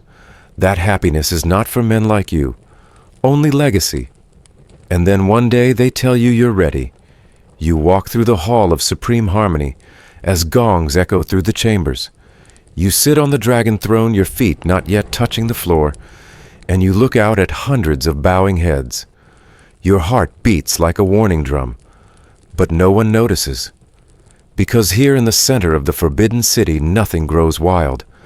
Not even you. As you leave the hall that day, you glimpse your own reflection in a bronze basin. The boy you see is perfect. Posture straight. Face unreadable. You barely recognize him. We step away from the silent corridors of the forbidden city, now the scent of sandalwood fading behind us. But the echoes of that childhood remain proof that a palace can be both beautiful and unkind, that a crown can come with stillness so deep it erases your laughter. Now come with me to another court, another empire, one where play was forbidden not by walls but by divinity. There is no laughter in the nursery, no clattering of toys, no sticky fingers tugging at sleeves, no crumpled drawings pinned proudly to the wall. Instead, the room is perfectly still, tatami mats, uncreased incense gently trailing upward, and every movement scripted like a no performance. You are not an ordinary boy. You are the heir to the chrysanthemum throne, son of heaven, the future emperor of Japan. And because of that, you will never be allowed to simply be a child. In the West, they imagine you running through blossom gardens, laughing beneath cherry trees fanned by silken attendants, as court musicians play lullabies. But those stories belong to art prints, not reality. The truth is, you begin your days in quietude under the steady gaze of guardians, who never raise their voices not out of kindness, but reverence. No one scolds you, but no one embraces you either. You are after all sacred. A historical fact, Japanese emperors were long regarded not merely as political figures, but as divine descendants of the sun goddess Amaterasu. This belief persisted well into the modern era, influencing the way imperial heirs were raised. Emperor Taisho, 1879-1926, for instance, was kept isolated during childhood, and only saw his father, Emperor Meiji, on rare formal occasions. Even basic education was formalized to the point of emotional detachment. Your name is never called in affection. It is announced. His Imperial Highness will now be bathed. His Imperial Highness will take his afternoon walk. These are not invitations. They are decrees. The women who tend to you wear identical expressions, neither warm nor cold, just practiced. Their voices are like water over stone, soothing but unchanging. You learn to bow before you learn to speak. You are corrected with gentle but precise hand gestures. Your books are lacquer-bound, your toys when they appear are ceremonial miniatures, never to be dirtied or truly played with. A carved wooden horse sits on a shelf. You're allowed to look at it, once you reach for it. A maid gently shakes her head. Later, you are gifted a silk ball for your 5th birthday. It is wrapped in a brocade pouch embroidered with chrysanthemums, but it is too delicate to kick. You hold it in your lap, unsure what to do. Historians still argue whether the imperial upbringing in Japan was meant to elevate the heir or imprison him. Some claim the emotional distance preserved the dignity of the monarchy. Others argue that the detachment bred psychological fragility and a deep loneliness that haunted even the most powerful figures. Your tutors come in pairs, one to instruct the other to observe. Every lesson is a ritual, every mistake followed by a perfectly polite correction. When you recite poetry, your voice must not tremble. When you practice calligraphy, the brush must never hesitate. When you walk, your back must remain straight, even if your legs ache. And still you try to find pieces of yourself. In a corner of your study, there is a window overlooking a small koi pond. You stare at it often, watching the fish weave silently beneath lotus leaves. Sometimes you whisper to them silly things, childish hopes. You pretend they are your friends. They at least do not bow. A tidbit from the Meiji era reveals that Emperor Taisho was so rarely touched as a child that when a Western doctor once gently tapped his shoulder during an examination, he flinched and wept, not from pain but from surprise. You too would weep, but not where anyone could see. Instead, you wait for the hour after sunset, when the palace dims and the rituals pause. Then in your chamber you fold paper into quiet creatures, cranes, foxes, turtles. Each one a secret rebellion, each one a small, silent wish to be normal. You're never told what love is. You're taught duty instead. The idea that your soul belongs not to you but to your ancestors, your people, your land. And because of that, you must remain unsullied, emotionally neutral, ceremonially correct. When you fall ill, the doctors come in silence. They speak only to your attendants. They bow before they lift your wrist to check your pulse. Even in sickness, you are more symbol than sun. One day an artist comes to paint your portrait. You are told to sit still for hours. The artist never meets your eyes. He sketches your outline with precision but without warmth. The result is beautiful, yes. But when you look at the finished work, you feel like you're seeing a stranger. And yet you try. You try to be the boy they imagine, the quiet, obedient shadow of greatness. But inside you are still the child who longs to splash in puddles, to shout in the garden, to scrape a knee and be comforted. You wonder silently whether other children live this way, whether other heirs carry this same aching stillness. Eventually you stop wondering. You become what they've prepared you to be. You walk like a ghost through ceremonies. You recite sacred texts with a voice that no longer falters. You wear robes too heavy for your frame, and you do not complain. The world looks at you and sees serenity, but serenity can be a cage too. When you are finally crowned, the ceremony is blinding gold incense chanting priests. They call it ascension, but to you it feels more like disappearance, as if the last piece of the boy you once were is taken and folded away like a discarded paper crane. You smile because it is expected. You bow because it is required. You rule because there is no other choice. And still that small window remains. That koi pond continues to ripple beneath the moonlight. And some nights when no one watches you press your palm to the glass and whisper, not to the fish but to yourself. You whisper your true name, not the title. You whisper your real dreams, not the ones printed on scrolls. And you remember just for a moment that you are human, and that being human is more sacred than any throne. As the moon sets over Kyoto and the whisper of old paper fades, we step gently away from the silence of Japan's sacred palace. But the imprint remains a soft echo of a boy who ruled without playing, who bowed before he ever laughed. Let us follow the echo now through the silk-draped corridors of yet another palace. But this time there are no koi ponds or sacred texts, only a door that never opens, and a future that never quite arrives. The door shuts behind you with a whisper, and then doesn't open again. You're not a prisoner, not officially. You haven't committed a crime. In fact, you've done everything right. You were born a prince of the Ottoman Empire, a possible heir to the Sultan himself. And that's precisely the problem. You are a threat. So they've placed you in the cage, not a literal one of iron and locks, but of stone velvet curtains, eunuch guards in waiting, always waiting. This gilded confinement known as the cafes or cage is a real place within the sprawling Topkapi Palace in Istanbul. Though it sounds poetic, almost gentle, it is anything but. You live here because the empire cannot risk another brother rising up against a reigning sultan. There have been too many fratricides, too many bloodied fountains and midnight executions.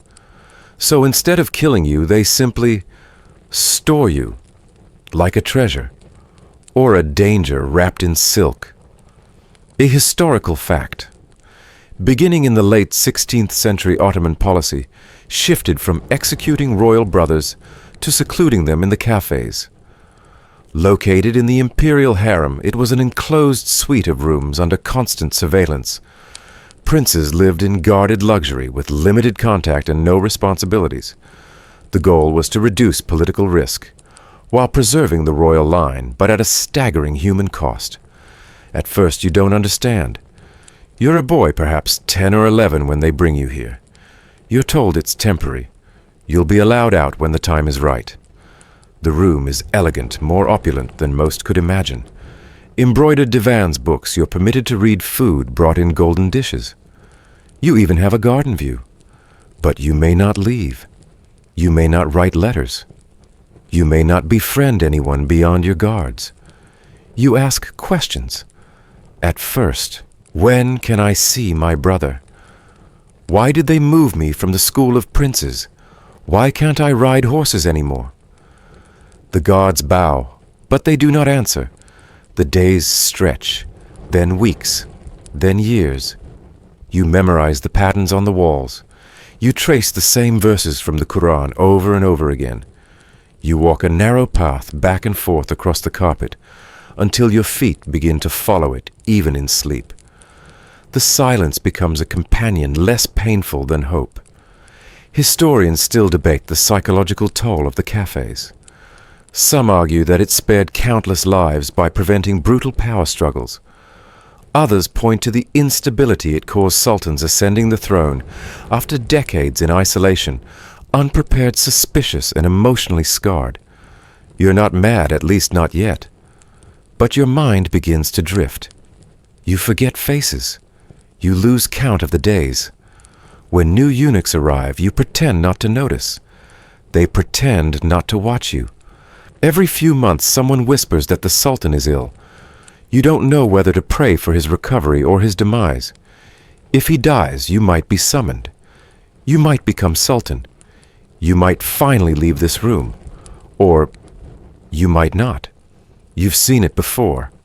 A cousin wasting away still young, still waiting until one day the whispers stop, and he's simply gone. Not executed, just forgotten. Buried in silence.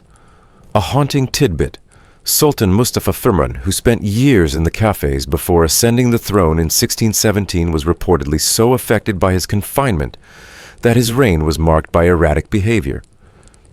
He was eventually deposed twice.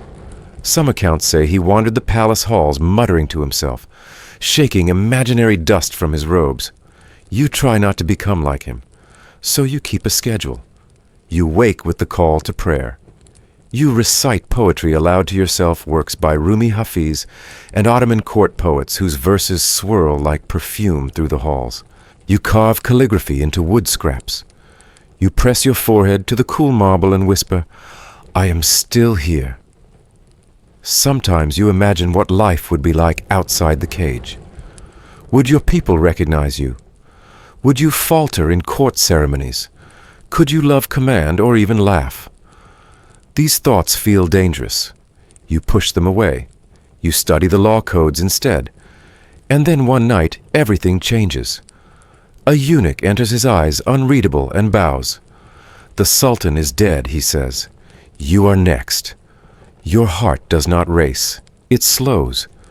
You expected this moment for so long that it feels unreal. You change into formal robes embroidered ceremonial imperial. The scent of amber clings to the sleeves. You step out. It's the first time in 20 years that you've walked beyond those walls. The corridors are both familiar and foreign. You pass by the chamber where your brother once ruled, where your father once judged men's fates. And now it's yours. Except you are no longer yourself. The world outside is too loud. The court is too fast. The viziers speak in riddles. The women in the harem avert their eyes. You are their sultan now, but you are not their equal. You are a relic, a ghost prince called back from the past to wear a crown made of silence. You sit on the throne. It is heavier than you expected. Some days you manage well enough. You sign decrees. You meet with envoys. You recite the opening surah with conviction. Other days you forget the names of your ministers. You mistake a guard for your childhood tutor. You wake in the night calling out for someone who never existed. The walls may have changed, but the cage followed you. Eventually you name an heir not because you wish to, but because tradition demands it. And as you watch the young boy walk past his face pale and obedient, you wonder, will he be caged too? You wish you could warn him. Tell him to hide a book under his bed, to whisper poetry when the silence becomes too thick, to pretend the birds outside his window are his friends. But you say nothing, because that is how this story is told. Not through rebellion, but repetition. As the domes of Topkapi fade in the distance, we walk gently away from the cage. Its doors may have opened, but its legacy lingers in the bowed heads of rulers who waited too long to be free. Now let us step into light, into gold and velvet chandeliers and powdered faces, a palace where heirs are trained not in stillness but in spectacle. The corridors smell faintly of beeswax and perfume. Your shoes, though soft, tap lightly across parquet floors, so polished they mirror the chandeliers above. You're not just anyone here, you are a royal child of Versailles, a future dauphin, a prince of France, or perhaps, if fortune allows, a king. And from the moment you can walk, every eye is upon you. Every gesture is noted. Every crumb you drop at breakfast could make the court whisper. There is no silence in Versailles, no privacy either. The palace breathes with ceremony its heartbeat timed to etiquette manuals and the rustle of silk. You wake each morning not to your mother's voice or a servant's whisper, but to an audience. Your attendants enter in formation. The court waits outside the door. Even dressing becomes performance la toilette du prince, a carefully staged ritual sometimes watched by dozens, a historical fact. The French royal family in the 17th and 18th centuries lived under a system called l'étiquette, which prescribed every detail of public and private life. Even intimate moments such as waking, eating, and washing were conducted with an audience. Louis XIV instituted this practice to control and flatter the nobility, who competed for the honor of assisting royalty with mundane tasks. You are taught to bow at exactly the correct angle to eat in precise bites, to smile only when appropriate, and to never ever touch food with your fingers. At 5 years old, you already know the titles of your governesses, the order of courtly precedence, and which members of the nobility may approach you without permission. But there's something else you know. You are tired. Your small hands ache from hours of posture drills. Your tutors in Latin and fencing seem to never tire. You are told that your time belongs to France now, not to yourself, and you believe it at least most of the time. Your toys are painted with fleur-de-lis. Even your rocking horse wears a tiny saddle bearing the royal arms. In the gardens you're permitted to play under watchful eyes, but even your games are expected to show decorum. One day you laugh too loudly. Your governess reminds you that a future monarch must never seem frivolous. And yet you do laugh quietly sometimes, when no one is looking. You chase butterflies. You sneak an extra macaron from the tea tray. You poke your finger into the fountain's water and imagine for just a moment that you are invisible. A quirky tidbit. The future Louis XV reportedly had a passion for toy soldiers and would line them up in intricate formations during stolen private hours, until his tutors found out and deemed the hobby unbefitting of his future role. Your days are filled with ritual. You pray at prescribed hours. You read aloud at set times. You dine beneath candlelight so opulent that the flickering shadows feel like company. But each hour seems designed not for growth, but for display. Historians still debate whether Versailles' rigid courtly structure served to stabilize the monarchy or smother its heirs. Some argue that it created unity and hierarchy. Others believe it stifled the emotional development of future rulers, reducing them to mannequins of state. You feel that tension in your own skin. You are praised for elegance, but not for kindness. Rewarded for posture, not imagination. encouraged to perform but never to question. And so, like many before you, you become what is expected. You sit straighter. You smile less. You begin to enjoy the applause even when it's for things you don't understand. One day an artist paints your portrait. You're 6 years old. They dress you in ermine and lace. Your hand is placed gently on a globe. You are meant to look confident, regal, visionary, but all you feel is small. You try to ask your governess if you can keep a copy of the painting for your room. She says no, it belongs to the state. Everything belongs to the state, even you. And yet, you are not unhappy, not entirely. You come to find comfort in the rhythm of Versailles, in the rustle of tapestries, the faint scent of lavender in the salons, the sound of violins drifting through marble hallways at dusk. You memorize every hallway. You learn the names of the gardeners. You take solace in repetition. Predictability becomes your armor. But sometimes when dusk falls and the palace quiets for just a moment, you peer out over the gardens and wonder, do the village children just beyond those trees know your name? Do they care? Do they get to run barefoot through the fields? You almost envy them, and yet you also pity them, because they will never know this world of opulence and pageantry, of powdered wigs and golden spoons of titles and silks. They will never dine beside royalty, or sleep beneath a ceiling painted with angels. They are free, but you are eternal. You are a statue before you are a man. As you age, your lessons become more serious. You learn about the raison d'etat, the divine right of kings, the philosophy of Machiavelli and Montesquieu. But still you are not taught to listen to your own thoughts, just to remember what others once said. The throne awaits, of course, but it is heavy not just with gold, but with ghosts. Ghosts of kings who reigned in splendor and died in solitude. Ghosts of heirs who never made it beyond childhood. Their portraits hang in corridors you walk each day. You pass them without looking, until one day you do, and you see their eyes, painted long ago, gazing out forever. They do not smile.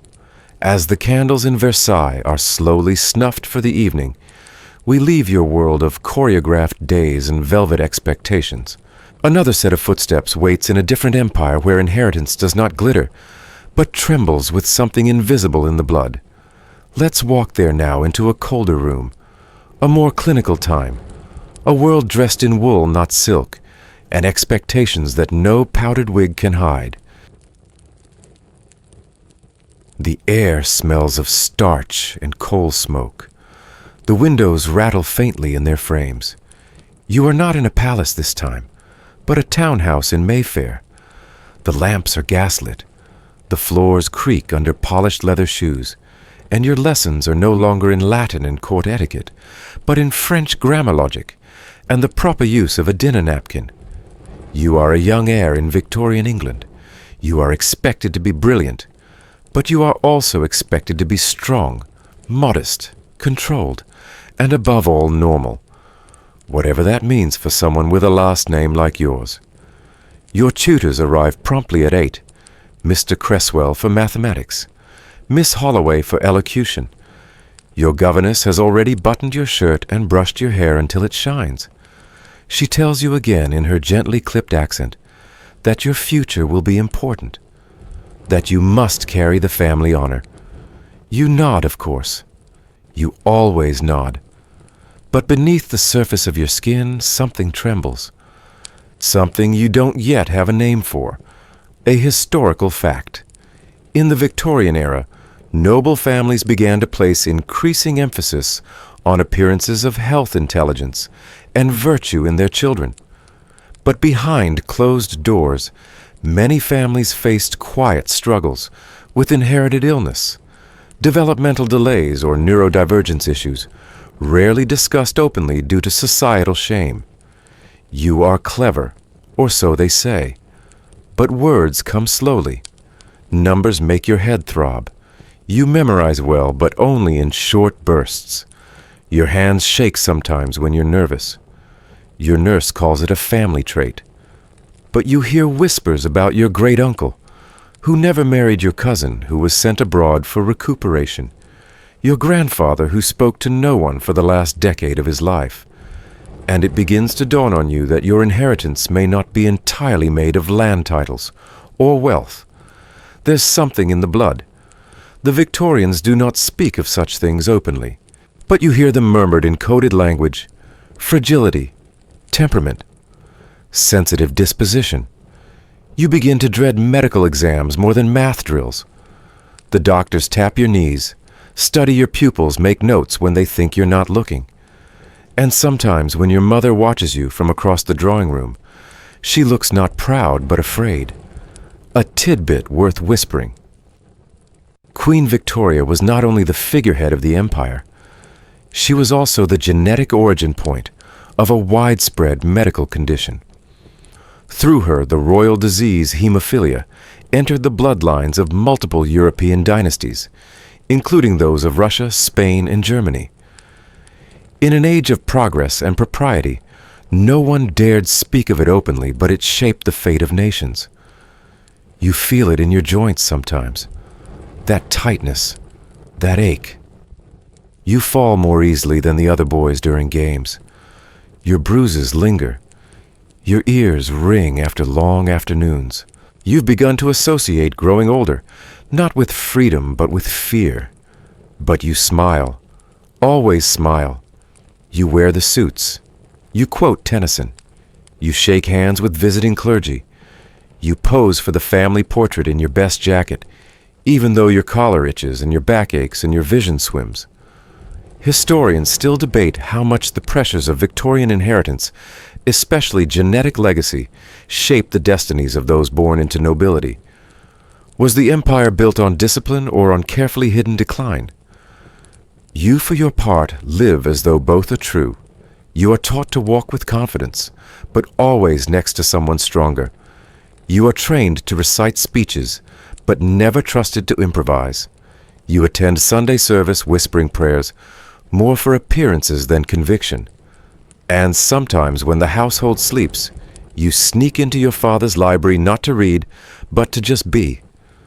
To sit among the books and imagine what it would be like to live a life not already written for you. There's a page in a medical journal, hidden beneath a stack of old reports. You find it one night. A diagram, red circles, words like bloodline deformity congenital. You close the book and never return. Instead, you throw yourself into performance. You become what they want: the charming heir, the obedient boy, the promise of a future estate. But inside, you still wonder if you falter, if you slow, if you slip, will you be quietly erased? Sent away like your cousin to a country estate for rest? Or will you be propped up forever, a figurehead in a drawing room no one dares question? You're not sure which is worse. And then comes the birthday. The 12th, the 14th, the 16th. The parties get quieter. The doctors get more serious. Your mother no longer dances. Your father no longer jokes. They look at you the way one looks at an old painting, not with joy, but with worry. Still you blow out the candles. Still you smile. Because that is what heirs do. As the frost clings to the windows and the lamps dim, you slip into your bed beneath monogrammed sheets. The room is quiet now. Even the ticking of the grandfather clock sounds gentler. In the distance, somewhere across the continent, a different boy falls asleep with similar thoughts. Another heir, another hope, another worry written in the marrow of his bones. And now let's drift there one final time. To a land of temples and tombs where the air is dry and golden, and the last mass glints in the candlelight, not as a crown but a mirror. The golden mask lies still. Its eyes are wide and hollow empty, yet somehow knowing. The tomb is quiet, though not dead. You've returned at last to Egypt, not as the child king you once were, nor the trembling heir behind a ceremonial veil, but as something else, something both older and softer, the final whisper of a lineage built on stone sun and silence. You no longer feel the weight of the headdress, nor the ceremonial linen tight across your chest. Instead, you hover gently between memory and myth, watching, listening, understanding in a way you never could before. You are not the prince anymore. You are the echo. The chamber is small, not as grand as the outside world believes, but it is beautiful. Paintings line the walls in ochre blue and gold scenes of journeys beyond this life of gods, with jackal heads and sun discs of boats floating through the stars. They called it the Field of Reeds, a place of eternal peace, and perhaps at long last you are near it. A historical fact. The burial chamber of Tutankhamun was famously modest compared to other royal tombs. While his solid gold musk dazzled the world upon discovery in 1922, the room itself was cramped, hastily prepared, likely due to the pharaoh's sudden death. He was only around 18 or 19 years old, but his death marked something far larger, the end of a bloodline, and perhaps the end of a certain kind of dream, the dream of perfection by inheritance, of divinity through flesh. The mask remained, but the boy behind it vanished before the story could even begin. You think of him now, not as a god, not even as a king, but as a child, a boy whose legs may have ached, whose spine may have curved, whose teeth were crooked, and heart uncertain, a boy who was never allowed to fall in love freely, or run through mud barefoot, or giggle at something silly without a priest taking note. A tidbit, often overlooked analysis of Tutankhamun's remains, suggests he may have required a cane to walk, and had malformed feet. Over 130 walking sticks were found in his tomb. Far from being a symbol of power, many believe they were necessary tools of daily life carried not with pride, but with need. Historians still debate whether his early death was due to illness injury or inherited genetic disorder, but they agree on one thing. His story is one of silence. No great battles, no sweeping reforms, just a name, a mask, and a quiet place in the sand. And yet, that silence teaches us something. Because in the end, what did these royal children want? Across dynasties and continents, whether wrapped in ermine, trapped in palaces dressed in embroidered silk, or bound in bandages, they all seem to reach for the same thing. Not power, not glory, but gentleness. Love without conditions. A moment without watchers. A body that did not betray them. A life that was theirs. And you, the listener, perhaps see now what lies beneath the gold and marble and linen. Not just history, but humanity. Fragile, faltering, resilient humanity. They were not just heirs. They were children. With sore knees, worried minds, and dreams they were never allowed to speak aloud. We often look at royalty through a telescope of awe, but tonight you looked closely, and you saw the cost. As the flicker of torchlight fades from the painted walls, you take one final breath within this chamber. The golden mask still gleams, but now it seems less like a symbol, and more like a memorial. Not to a king, but to a boy. Let's leave him now wrapped in linen, surrounded by walking sticks beneath a ceiling of stars. He is not alone, not anymore. And perhaps, just perhaps, the future need not echo these same footsteps. Let this story drift behind your eyes now. Let the silence settle not as sorrow, but as understanding. And if you carry one thing with you into sleep, let it be this, that nobility is not in blood, but in kindness. And true crowns are the ones we never see worn by those who love gently, dream freely, and ask nothing in return. And now the story softens. The torchlight fades and the corridors close gently behind you. The linen wraps fall away not tightly, but like mist dissolving into memory. You are no longer walking marble halls or standing before thrones. You are drifting, floating just beyond time, and the golden mask no longer watches, it rests at peace. Tonight you journeyed through tombs and palaces, silence and ceremony. You touched the lives of children born into legacies too heavy for their shoulders. You saw the truth behind the portraits, the tremble in the hands, the ache in the spine, the longing in the eyes. And through it all you remained still, present, listening. And that is no small thing. Maybe the world outside still feels loud, still asks too much. But here in this quiet space between candlelight and sleep, you are allowed to just be. No titles, no tests, no expectations, just breath, just warmth, just you. So close your eyes now if you haven't already. Let the dust settle across the history books. Let the gold dim and the voices hush. You've walked far tonight through centuries of echoes, and now you've earned your rest. Sweet dreams.